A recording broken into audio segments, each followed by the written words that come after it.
Back to my channel Priyanka official.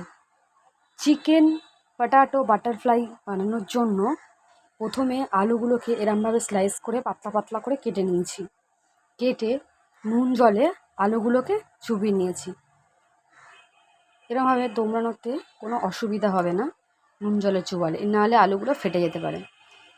এইভাবে তোমরাও slice করে কেটে নেবে।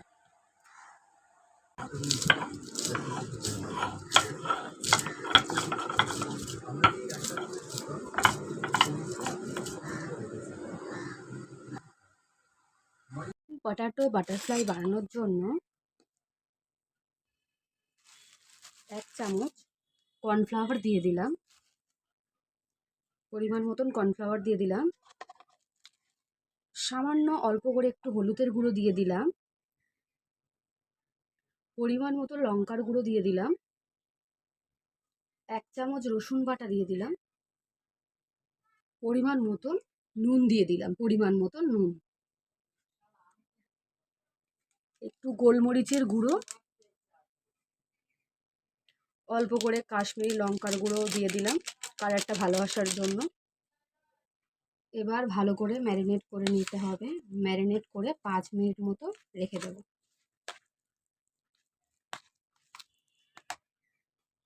সুন্দর করে চিকেনটাকে ম্যারিনেট করে নিলাম। এবার তোমাদেরকে দেখাচ্ছি চিকেন পটাটো বাটারফ্লাই বানানোর জন্য কিভাবে বানাতে হবে সেটা তোমাদেরকে দেখিয়ে দিচ্ছি। ম্যারিনেট তো রেডি হয়ে গেছে, এবার বানানোটার প্রসেসটা তোমাদেরকে দেখিয়ে দিচ্ছি। খুব টেস্টি হয় খেতে, তোমরা এভাবে বানাবে।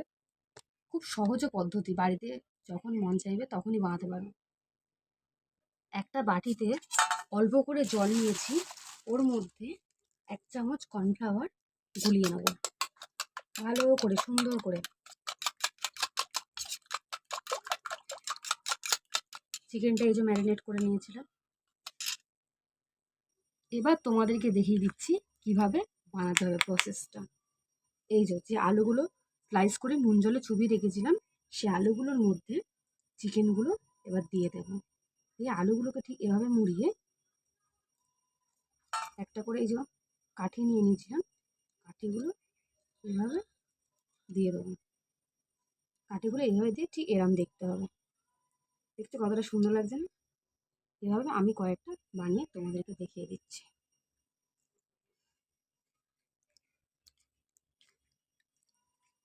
এই যে আরেকটা আলু নিয়ে নিলাম,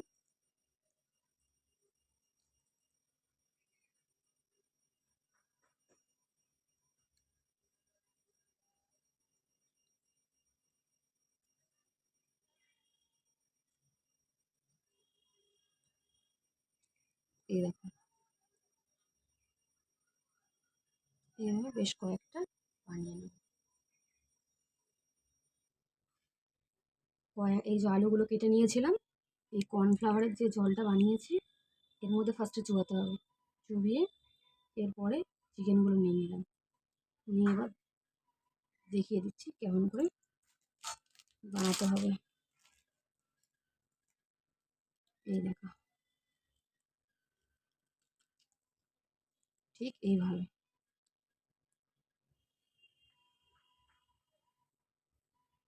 এইভাবে বেশ কয়েকটা বানিয়ে নিলাম চিকেন পটাটো বাটারফ্লাই। এবার তোমাদেরকে ফ্রাই করে দেখাচ্ছি কীভাবে বানাচ্ছি। তো বাটারফ্লাইগুলো ফ্রাই করার জন্য কড়াইতে তেল গরম করে নিচ্ছি। চিকেন পটাটো বাটারফ্লাইগুলো দিয়ে দিচ্ছি। উল্টে গেছে।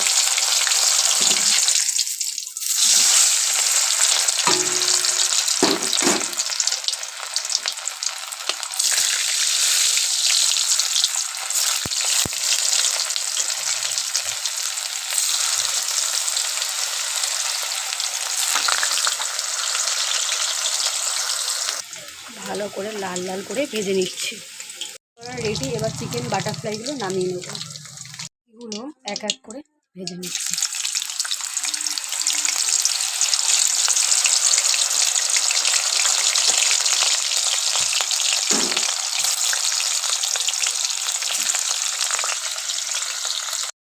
চিকেন পটাটো বাটারফ্লাই আমাদের রেডি হয়ে গেছে। কতটা সুন্দর হয়েছে। আমরা একটুখানি ওপর দিয়ে গোলমরিচের গুঁড়ো ছড়িয়ে দিলাম, আর একটু চাট মশলা দিয়ে দেবো, একটু ওপর থেকে চাট মশলাও ছড়িয়ে দিলাম। দেখো কতটা সুন্দর, দেখো কতটা সুন্দর হয়েছে।